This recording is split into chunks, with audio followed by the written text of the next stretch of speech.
The day he broke off the engagement, the world was strangely polite about it. Even the weather seemed to whisper, "Let's not make a scene." It was early spring, that annoying in-between season, when cherry blossoms tease you into believing in romance again, only to fall apart the next day like wet tissue. We were supposed to be married in 2 weeks. The invitations were printed, the florist had confirmed the arrangements, and my mother was still bragging to her bridge club about the ideal son-in-law, except that son-in-law had just told me with immaculate calm that I was too ordinary, not cruel, not broken, not wrong, just average. The kind of adjective you use for toast that isn't he burnt but doesn't he deserve butter. I remember staring at his face, clean, symmetrical, carefully moisturized, and thinking how absurdly cinematic this was. If someone had handed me popcorn, I might have watched my own humiliation unfold with mild curiosity. He said he needed excitement, and I thought, great,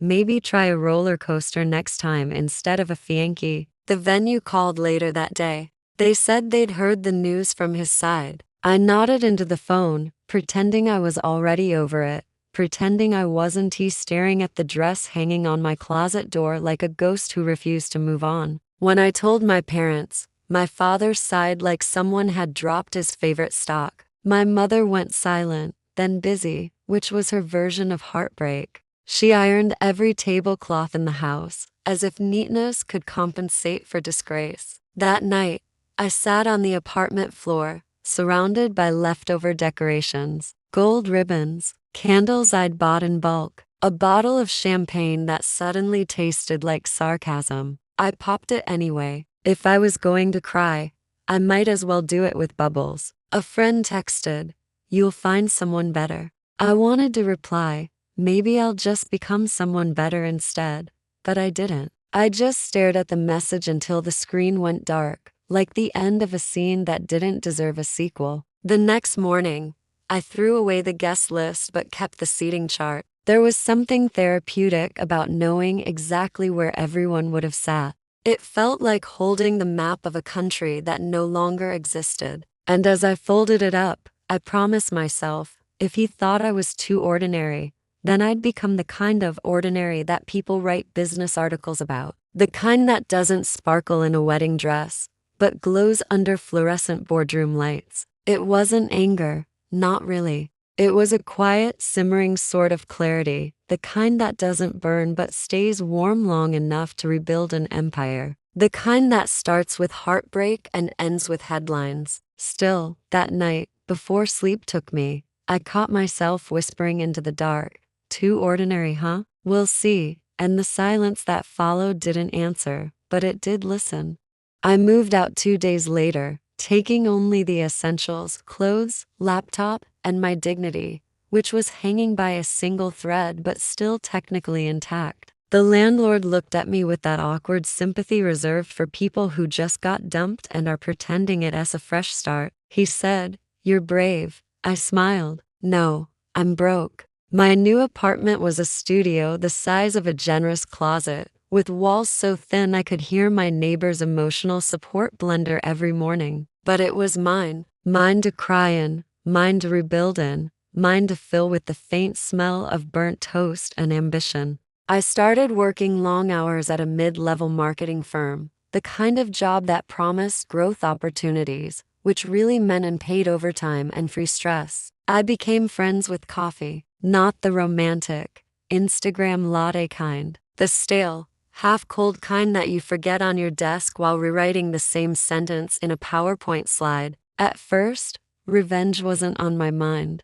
Mostly, it was survival, rent, ramen, and figuring out how to smile in meetings without looking like a malfunctioning robot. But somewhere between the third instant noodle dinner and the fifth rejection email from graduate schools, something began to harden in me. Not bitterness, just focus. Like metal cooling into shape. I'd walk past bridal shops sometimes on my way home. Once, I saw a dress almost identical to the one I never wore, displayed under warm yellow lights. It didn't sting anymore. It just looked inefficient. All that silk for one day? I could buy a startup's domain name for less. Nights were my laboratory. I took online business courses, devoured every podcast about startups, and failed spectacularly at my first 3 side hustles.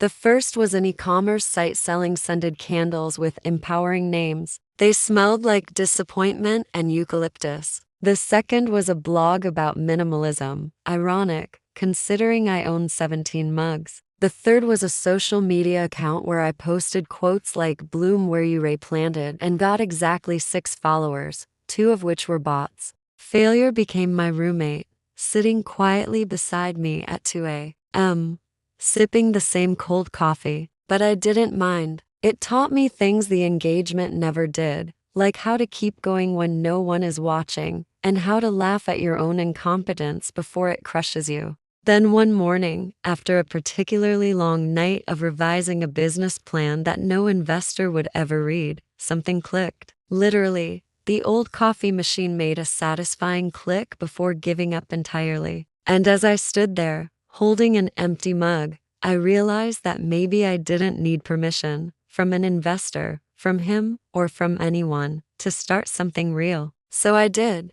With borrowed money and borrowed courage, I launched a small digital branding service out of that cramped apartment. I used my friends as my first clients and offered ridiculous discounts that made zero profit. But each project, each little success, stitched something back together inside me. I was no longer the girl who got left at the altar. I was the woman who delivered ahead of schedule. It wasn't glamorous, but it was progress, and progress, as it turns out, looks a lot like self-respect wearing sweatpants. And every time someone said, "You're working too hard," I'd smile and think, if only you knew what I'm working for. 3 years slipped by like pages in a planner, full of check marks, coffee stains, and the occasional emotional doodle. Somehow, between sleep deprivation and caffeine overdoses, I had built something real. Not big, not flashy, but alive. My digital branding firm, which had started as a one-person operation between a couch and a dying laptop, now had a small office with 3 actual employees and a coffee machine that sometimes worked. There were even plants, real ones, not the sad, IKEA kind. The first time a client signed a $50,000 contract, I didn't celebrate. I stared at the email for a good minute, convinced it was spam. Then, when I realized it wasn't, I cried in the bathroom quietly, like a professional. Success didn't come with a confetti cannon. It came with invoices and tax paperwork. Still, it felt good, like proving to the universe that you could build a skyscraper out of what used to be ashes. And maybe, just maybe, it made me less afraid of being ordinary. I upgraded my wardrobe, not for vanity, but for armor. Tailored blazers, soft silk blouses, shoes that meant business. There's something empowering about clicking down a hallway in heels that sound like confidence. My friends said I'd changed. I said I'd just evolved, like a Pokémon, but with better time management. They laughed, but they didn't see the nights I still woke up, heart pounding, from dreams of standing at that altar, hearing the words too ordinary echo like bad surround sound. Healing isn't linear, I learned. It's a circle that keeps bringing you back to the same spot, just with better shoes. Around that time, I started mentoring younger women in business, fresh graduates who were more terrified than they wanted to admit. I recognized myself in their uncertainty. It felt strange being the one to say, "You've got this," when I wasn't sure I did. But somehow, saying it aloud made it true for both of us. One evening, after a long day of meetings, I sat by my office window, watching the city's neon pulse against the glass. 3 years ago, I'd thought success would feel like revenge, dramatic, cinematic, full of slow-motion struts. Instead, it felt peaceful, like the sound of steady breathing after a long run. I didn't know it yet, but the universe was about to test that peace. An email arrived the next morning. Subject line, collaboration inquiry from Merton Holdings. Merton Holdings. The name hit me like an old perfume, familiar, nauseating, impossible to ignore. His father's company, the same one that had once funded our wedding, booked the venue, and sent me polite condolences after the breakup. For a moment, I just stared at the screen, sipping my coffee like it contained plot armor. I thought it might be a mistake, or maybe some distant department unaware of family drama. But as I read on, it became clear. They wanted me, my company, for a rebranding project worth over $1 million.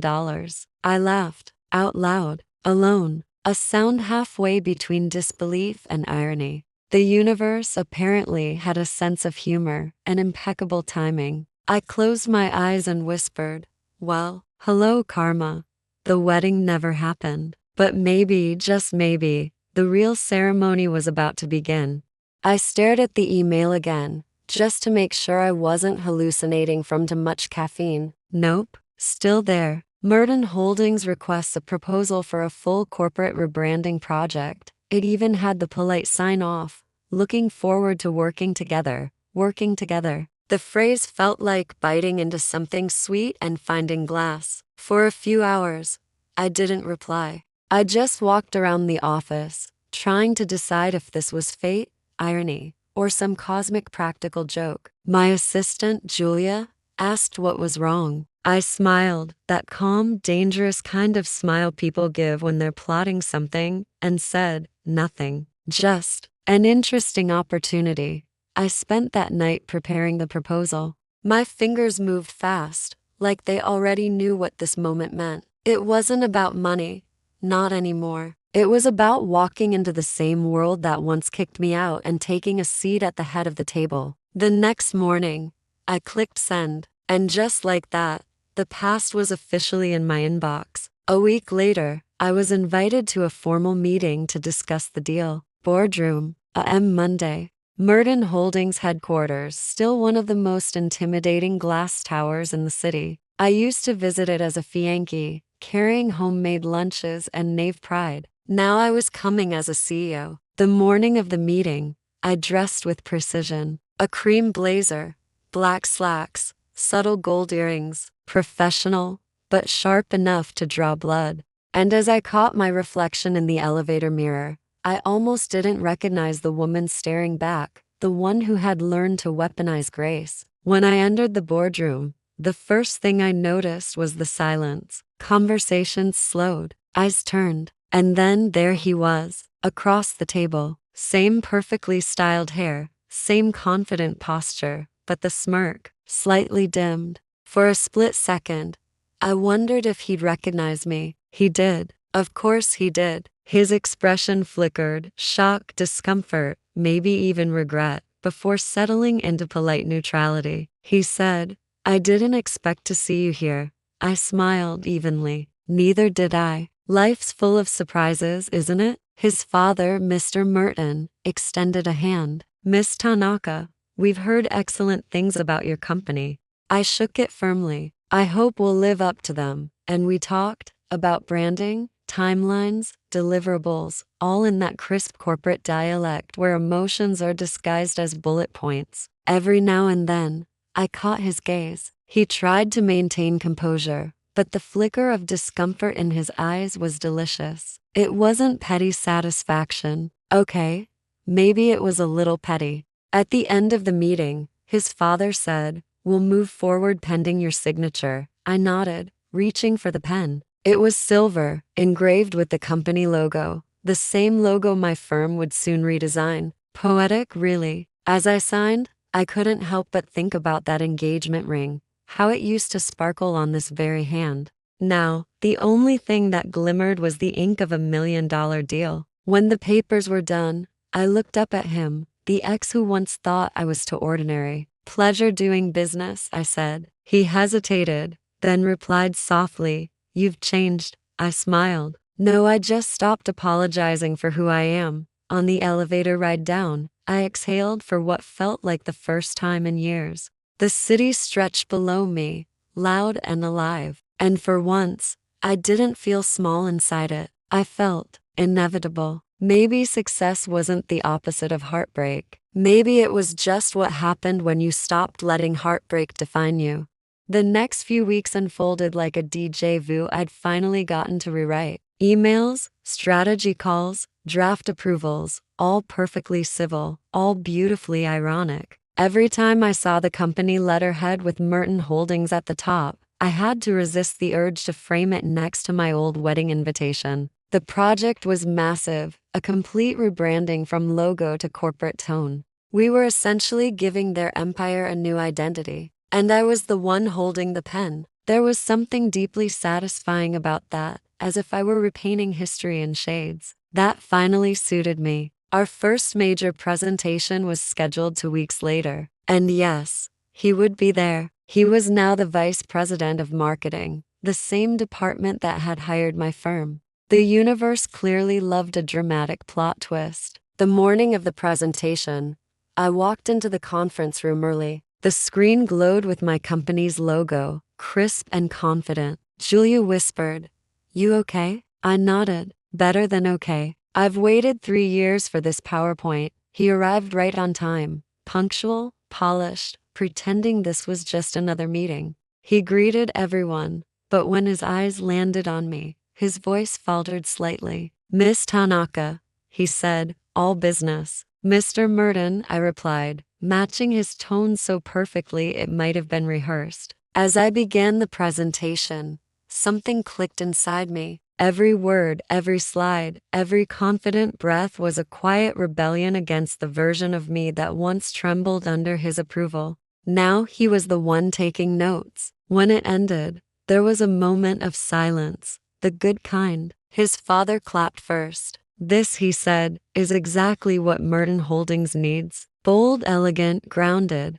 Then he turned to his son. "What do you think, Daniel?" Daniel, the man who once called me to ordinary, cleared his throat. "I think it's impressive." His voice was steady, but his eyes told another story. Something between admiration and regret. I didn't gloat. I just smiled politely, thanked everyone for their time, and walked out of that room like I'd been doing this my whole life. Outside, Julia whispered, "That went perfectly." I grinned. Perfection is the best revenge. Over the following weeks, our teams worked closely together, which meant I saw him more often than I cared to admit. Meetings, lunches, late night calls about urgent design feedback that weren't actually urgent. At first, it was awkward, polite silences and professionally strained smiles. But gradually, familiarity crept in, uninvited. Once, he lingered after a meeting. "You've really built something incredible," he said.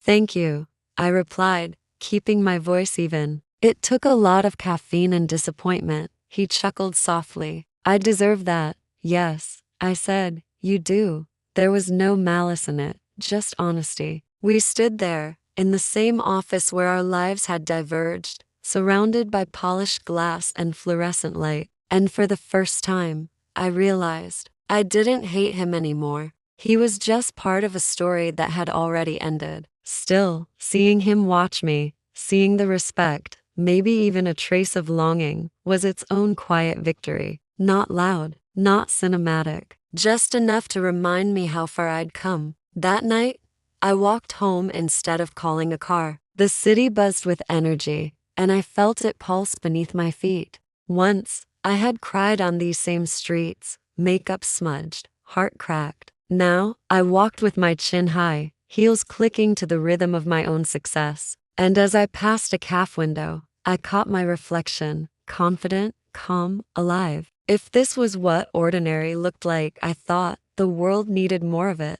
The dinner invitation came in an embossed envelope, old-fashioned, deliberate, and completely unnecessary. It was from his father, of course. "We'd like to express our gratitude for your exceptional work. Dinner this Friday at the Mirador." PM polite, formal, the kind of invitation you can't refuse, but definitely don't trust. I arrived 5 minutes early, because nothing says power like punctuality with poise. The Mirador was all candlelight and whispered piano music, the kind of place where even the waiters looked like they came with stock options. I was led to a private dining room. Mr. Merton stood to greet me, his smile perfectly curated. And yes, Daniel was there too. He looked uncomfortable, like he'd been dressed by regret and irony. "Miss Tanaka," he said, pulling out a chair. I nodded. "Mr. Merton." His father dove straight into pleasantries, how impressed they were, how successful the rollout had been, how their brand now had a modern soul. I thanked him, sipping water instead of wine. Corporate dinners, I'd learned, were less about taste and more about subtext. The first course arrived, truffle risotto, shimmering like ambition. Mr. Merton said, "You know, it's rare to meet someone who transforms failure into momentum." I smiled lightly. "Well, failure's a good teacher, if you're willing to pay the tuition." He laughed, the sound smooth and expensive. Daniel mostly listened, occasionally glancing at me with that quiet, searching look. I ignored it, or tried to. By the second course, the conversation turned more personal. Mr. Merton leaned back, studying me. "Do you ever think about the past, Miss Tanaka? About what might have been?" The air shifted slightly. I placed my fork down, slow and steady. "Only as a reminder," I said, "of how far I've come." He nodded, impressed. Daniel, on the other hand, looked like he'd swallowed a confession. Dessert came, something delicate and overpriced involving lavender foam. Mr. Merton raised his glass. "To new beginnings," he said. I raised mine too. "And to knowing when to end the old ones." The toast hung there, light and sharp. After dinner, as we waited for the valet, Daniel finally spoke. "You handled that perfectly," he said quietly. I shrugged. "I've had practice." He hesitated, then asked, "Do you ever regret how things ended between us?" I turned to him, the city lights reflecting off his eyes. "Regret?"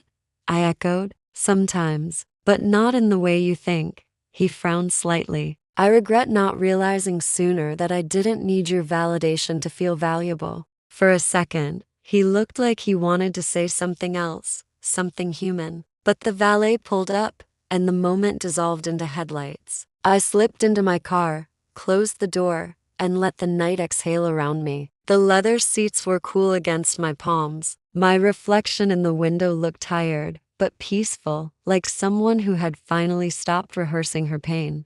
As the car pulled away, I watched the restaurant fade in the rearview mirror. The laughter, the wine glasses, the ghosts, all left behind in that polished little bubble of the past. And I realized something then. Revenge is a meal best served over dessert, apparently.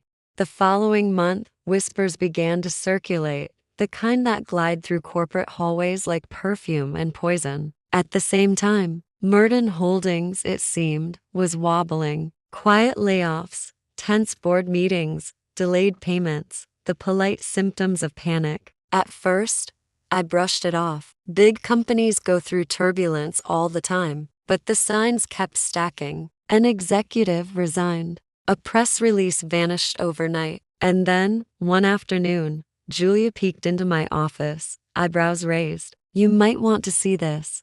She turned her laptop toward me. A financial blog headline read, "Merton Holdings faces internal audit after unexplained losses." My first reaction wasn't triumph, it was caution. Success had taught me to distrust easy victories. They usually came with fine print. Still, the irony was undeniable. 3 years ago, their empire had looked untouchable. Now, the same family that once pitied me was trying not to drown in its own reflection. A week later, I was called in for an emergency meeting. "Project continuity concerns," they said. I walked into their office and immediately felt the tension. Phones were ringing off the hook, assistants were whispering, and Daniel looked like someone who hadn't slept in days. "Miss Tanaka," he said, rubbing his temples, "thank you for coming on short notice." "No problem," I replied, "though I sense this isn't about color palettes anymore." He gave a dry laugh, then sighed. "My father's dealing with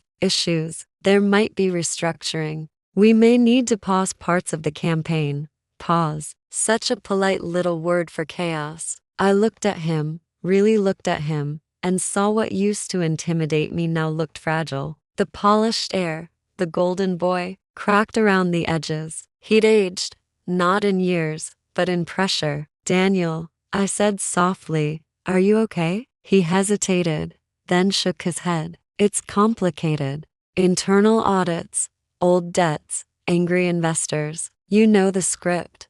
I did. I'd lived the low-budget version once, except back then, I didn't have a safety net or a last name that doubled as currency. He looked at me, something raw flickering in his eyes. I keep thinking, if I'd made different choices, maybe none of this would have happened. I didn't answer right away. Because honestly, maybe he was right. Or maybe life just had a flair for irony. When the meeting ended, I lingered by the window overlooking the city, the same skyline that had once mocked me with its indifference. Now it shimmered, still indifferent, but somehow softer. Over the next few weeks, our collaboration slowed as their internal chaos grew. But strangely, Daniel and I began to talk more, not about contracts, but about reality. Late night calls turned from "can we adjust the brand tone?" to "do you ever get tired of pretending everything's fine?" He wasn't the man who'd left me anymore. He was just a person trying to hold his world together and failing publicly. And I, against my better judgment, felt a flicker of compassion. Not affection, not rekindled romance, just the quiet, reluctant empathy that comes from recognizing a pain you once wore yourself. One night, after another delayed payment notice, Julia asked, "You think we should pull out of the deal?" I stared at the spreadsheet on my screen, numbers blurring into ghosts. "No," I said finally. "We finished what we started, but on our terms." She nodded. And I leaned back, listening to the hum of the office lights, thinking how strange it was that I'd spent years trying to prove I could rise above them, only to realize I'd already done it without noticing. Revenge, it turned out, didn't always roar. Sometimes it just watched quietly as the tables turned themselves. There's a saying that success is the best revenge, but no one tells you what happens after the revenge works. No one mentions the silence, the strange echoing calm that settles in once you've already won. By the time Merton Holdings began its public unraveling, I had everything I'd ever wanted: a thriving company, loyal clients, a solid reputation. And yet, some nights, I'd catch myself staring at the ceiling, wondering why the victory didn't taste sweeter. Maybe revenge, like espresso, loses its thrill once you stop needing the jolt. One evening, I stayed late in the office. The city glowed below, traffic lights blinking like slow heartbeats. I walked to the bathroom and caught my reflection in the mirror, not the composed CEO, but the tired woman underneath. Eyes ringed with exhaustion, lipstick fading. I looked successful, yes, but did I look happy? I leaned on the counter and whispered, "What are we even chasing, huh?" The mirror, as usual, offered no comment, just fluorescent honesty. That night, I took the long route home. The streets were wet from an earlier rain, and the air smelled like clean slate. Somewhere along the way, I passed the small cafe I used to sit in after work, back when everything had just fallen apart. The same cracked wooden tables, the same sleepy barista. I went in almost on autopilot. The barista looked up, startled. "Long time no see," he said. "Still want your usual?" I laughed. "Sure, but maybe decaf. I think I've punished my heart enough for one lifetime." As I sipped,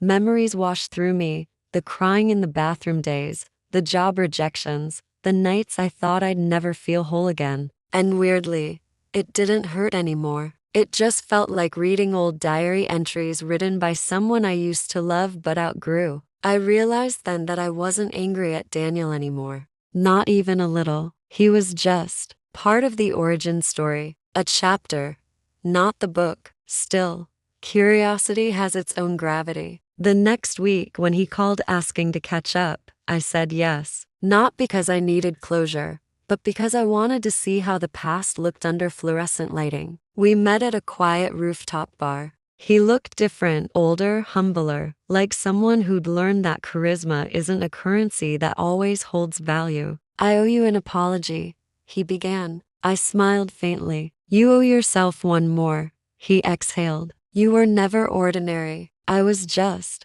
blind."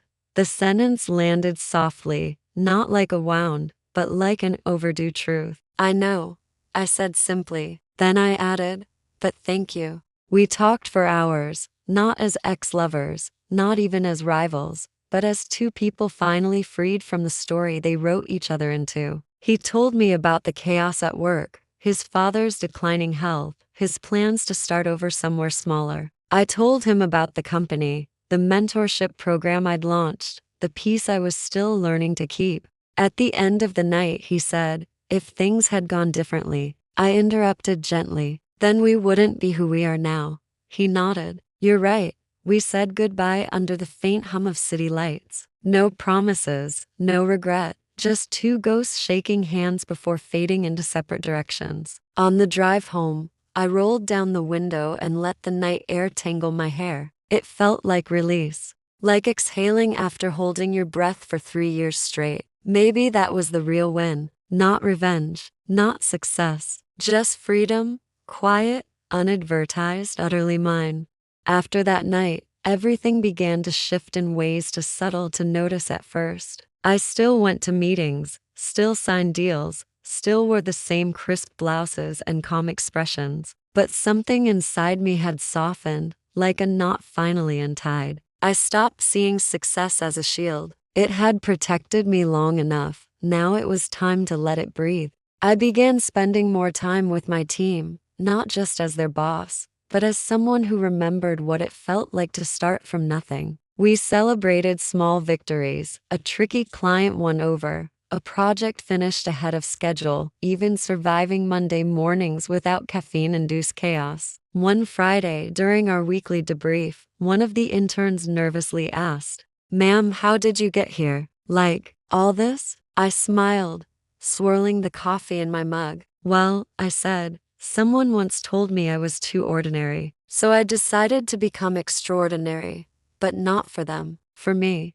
The room laughed softly, but I could see the flicker of understanding in their eyes. I realized how far I'd come from that trembling girl who'd once begged the world for validation. Now I gave it to others freely, without the bitterness that used to taint my generosity. Success stopped being revenge. It became service. Still, sometimes the universe likes to test if you've truly moved on. A few weeks later, I received an invitation, Merton Holdings Gala Dinner and Legacy Celebration. Yes, that Merton Holdings, the company that once held all the power, now gasping for relevance. My first instinct was to decline, but then, I thought, maybe closure sometimes wears a sequin dress. The night of the gala, I wore black silk, simple, elegant, the kind of dress that whispers power instead of shouting it. When I entered the ballroom, conversations paused for half a breath. It wasn't vanity,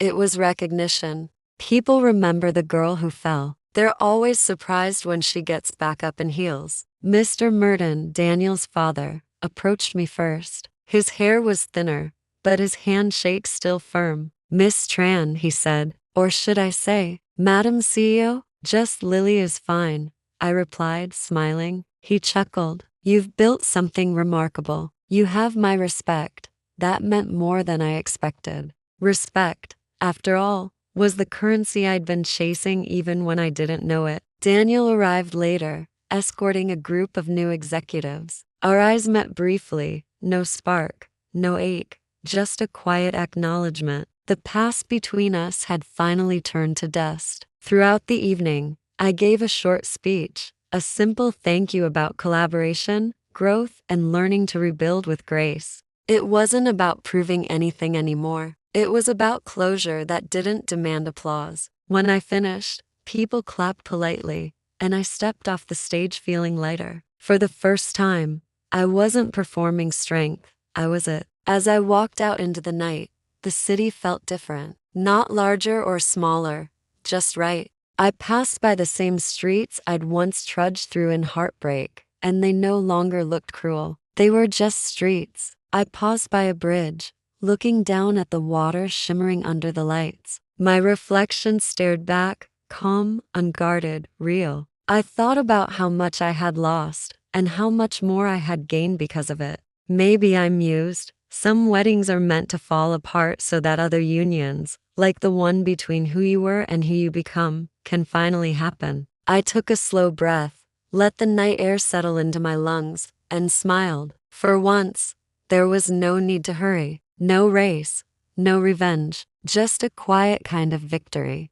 The months that followed were oddly peaceful, the kind of peace that doesn't announce itself, but lingers like soft background music. For the first time in years, I wasn't chasing a finish line. I was simply living. I started waking up without checking my phone first thing. The city still roared outside, but I learned to let it roar without pulling me into the noise. Breakfast became more than coffee gulped between emails. It became quiet time, with toast, sunlight, and the soft purr of my cat against the window. Work remained busy, but not consuming. I delegated more, trusted more. It felt strange at first, to loosen control, like letting someone else drive after years of gripping the wheel. But it also felt liberating. Sometimes when I'd pass by the mirror, I'd catch a glimpse of my younger self, the girl who once cried over a broken engagement. I'd smile at her reflection. "You did it," I'd whisper. "You turned ordinary into extraordinary."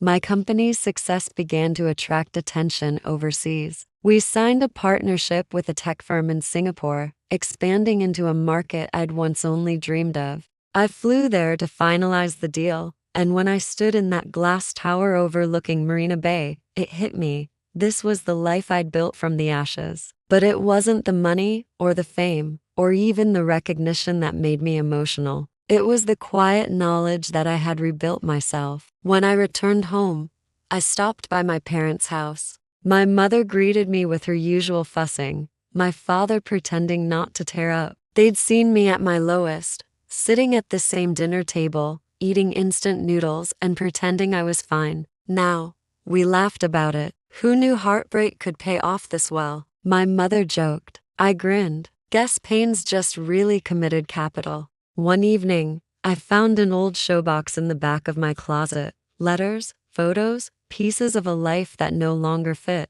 I sat down, sifted through them slowly, and finally, gently, let them go. Not in anger, not in sadness, just gratitude. Because every one of those memories, no matter how painful, had led me here. A few weeks later, Daniel emailed me. It was brief, a thank you note for handling a contract transition with kindness. At the end, he wrote, "I hope you're truly happy." I replied simply, "I am." And I was. Some stories don't end with weddings or reunions or fireworks. Sometimes they end quietly, with peace, with growth, with a smile in the dark. I no longer needed to prove my worth to anyone, least of all to him. Because the wedding that never happened wasn't a failure, it was a beginning. It gave me back myself. And as I stood by my window that night, watching the lights blink across the skyline, I realized the best love story I'd ever known was the one I'd written with my own hands. The city outside hums like a tired lullaby.